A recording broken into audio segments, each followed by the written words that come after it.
এই গুড্ডু, হ্যাঁ গুড্ডু, হ্যাঁ হ্যাঁ, বলো বলো। তোর সঙ্গে না একটা কথা আছে। কি কথা?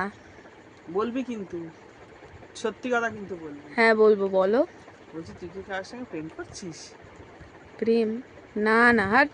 সামনে এইচএস পরীক্ষা, এখন কার সাথে প্রেম করবো আমি? না তুই আমাকে বলতে পারিস, আমি তোর বন্ধুর মতো, বল, বলাই যায় সব কথা, বল আরে না, না গো। সত্যি কথা বল না, শুনি, বল না, একটু বল না শুনি। হ্যাঁ মানে একটা ছেলেকে।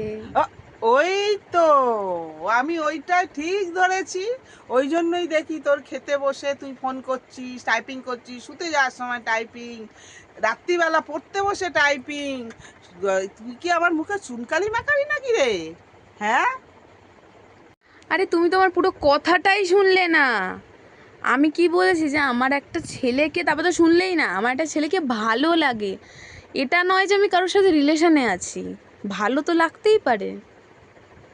ও, সে ভালো লাগুক যাই লাগুক, সামনে কিন্তু এইচএস পরীক্ষা, যদি রেজাল্ট খারাপ হয় রে, তোর পিঠে ছাল চামড়া গুটিয়ে দেবো, আর তোর ভালো লাগা আমি বার করে দেবো।